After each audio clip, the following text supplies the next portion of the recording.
Pozdravljeni vrtičkarji, danes vam bom predstavil nekaj praktičnih rešitev za vrtnarjenje na vrtnih gredicah, visokih gredah in rastlinjakov. V praksi najprej začnemo vrtnariti na lahkih peščenih tleh, ki se hitreje osušijo od težjih ilovnatih tal. V lahka peščena tla dejansko tudi zelo hitro lahko pričnemo s prvimi setvami in sajenjem. Vsaka tla pa so hvaležna, če jih nekoliko zrahljamo in jim ponudimo boljše zadrževanje vode.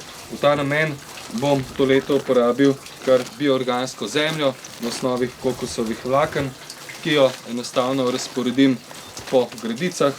To tako, da te bloke kokosovih vlaken kar položimo na tla, počakamo na spomladanski dež, ko se razgradijo, pa jih enostavno kokosova vlakna razporedimo po gredici in začnemo s štihanjem ali rahljanjem. Seveda je ta čas pravšen tudi za gnojenje.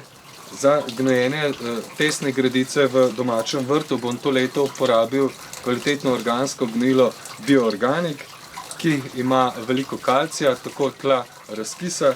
Bioorganik bo poskrbel tudi za to, da bo v vrtu manj polžev, manj bo tudi mahu, dejansko se bo manj razraščal tudi plevel, seveda pa bodo mikroorganizme oziroma talni svet v tleh tudi bolj živi. Skratka, Bioorganik bo tista rešitev, ki bo vrtu pomagala do dobrega pridelka. Z vrtnarjenjem na visoki gredi lahko spomladi začnemo mnogo prej kot z vrtnarjenjem v vrtu. To pa zato, ker je zemlja v visoki gredi bolj odsedna, se hitreje posuši.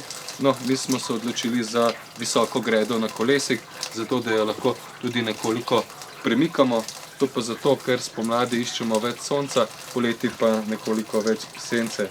Za polnitev visoke grede smo uporabili kar bioorgansko zemljo, ki smo jo raztopili v samokolnici, potem pa vsebino kokosovih vlaken natresli v samo visoko gredo. Seveda pa smo visoko gredo tudi pognojili, uporabili smo priročno kilsko pakiranje Bioorganika. Bioorganik je kvalitetno organsko gnojilo, ki vsebuje vse osnovna hranila in tudi vsa mikrohranila. Vrtne tla želim izboljšati tudi v rastlinjaku, tam so potrebe po vodi še posebno pomembne. Tudi tam bom uporabil bloke bioorganske zemlje, ki sem jih raztopil v samokolnici, dodal 30 do 35 litrov vode in počakal, da se je zemlja razgradila. Ko se je razgradila, pa sem jo od samokolnico odpeljal v rastlinjak, razporedil po površini in pričel z globokim rahljanjem. Seveda sem takrat poskrbel tudi za organsko gnojenje in dodal organsko gnojilo Bioorganik. Želim vam veliko uspeha v začetku vrtnarske sezone.